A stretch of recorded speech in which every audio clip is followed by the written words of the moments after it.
வணக்கம். நான் காந்திமதி. எனக்கு வயசு 80 வயசு ஆகுது. என்னோடய அனுபவத்தில் பசுமாட்டு கோமியம் ரொம்ப உடம்புக்கு பல வியாதி, பயங்கர பெரிய வியாதியெல்லாம் தீர்க்கக்கூடியதுன்னு நான் நினைக்கிறேன். ஏன்னா என்னுடைய அனுபவத்தில் என்னுடைய பொண்ணுக்கு பிட்ஸு வந்துக்கிட்டு இருந்துச்சு. அதை கோமியம் கொடுத்ததுனால அறுதியாக சாப்பாடு இப்போ நின்று நல்லா குழந்த பெற்று நல்லபடியாக இருக்கா. பசுமாடுங்கிறது நம்ம நாட்டு பசுமாட்டு கோமியம் அவ்வளோ நல்லது. நம்ம மகான்கள்லாம் பசுமாட்டு சாணம், பசுமாட்டு கோமியம் சாப்பிட்டு 6 மாதம் சாப்பிட்டு 6 மாதம் கோமியம் சாப்பிட்டு 100 வயசு இருந்தவங்களாம் இருந்திருக்காங்க. என்னுடைய அனுபவத்தில் நல்லா தெரியும்.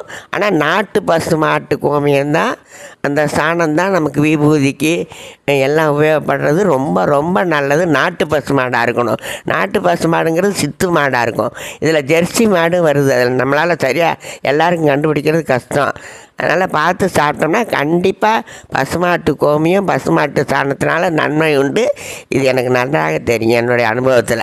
இன்னொன்று, நம்ம மனித உயிர் மிக மிக முக்கியமானது. அது இப்போ வர்ற வியாதியெல்லாம் பயங்கரமாக வருது.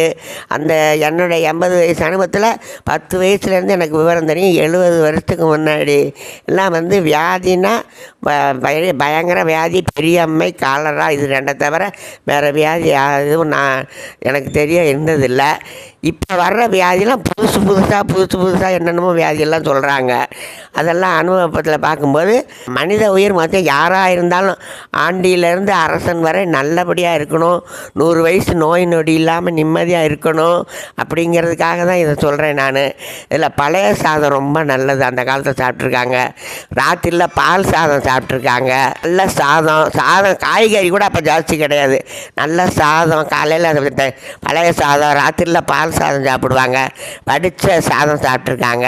எந்த வியாதியும் இல்லாமல் அவ்வளோ அனைவரும் நன்றாக இருந்திருக்காங்க.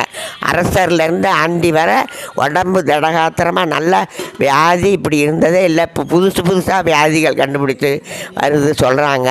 இதெல்லாம் பார்க்கும்போது என்னுடைய அனுபவத்தில் அதான் கோமியம் ரொம்ப என்னோடய அனுபவத்தில் நான் பார்த்துருக்கேன். 2வது, பசுமாடு வீட்டில் இருந்துன்னா அதுவும் நோய், பசுமாட்டுக்கிட்ட இருந்தால் அவ்வளோதுக்காக நோய் இருந்த மாதிரி தெரியல. எங்கள் வீட்டிலலாம் இருந்திருக்கு. ரொம்ப நல்லது. பசுமாடு வாசல் தெளித்து கோலம் போடுவோம். பசுஞ்சாணம், எந்த வியாதியும் வராது. வேப்பலையிலையும் அது மாதிரி, வேப்பலையிலையும் நல்ல ஒரு எதிர்ப்பு சக்தி இருக்குது. மஞ்சளுக்கு அவ்வளோ எதிர்ப்பு சக்தி. என்னோடய அனுபவத்தில் இப்போ வர வியாதி மாதிரி நான் பார்த்ததே கிடையாது. இப்போ புதுசாக பயங்கரமாக யாராக இருந்தாலும் நல்லா இருக்கணும். மன்னரும் நல்லா இருக்கணும், நாட்டாளுறவங்க நல்லா இருக்கணும், வயசு வேலை செய்கிறவங்க, உழைக்கிறவங்க, உழைப்பாளி அவ்வளோ பேரும் நல்லா இருக்கணும். அதனால் அதுக்காக சொல்கிறேன். இதை தப்பு இருந்தால் மன்னிக்கணும்.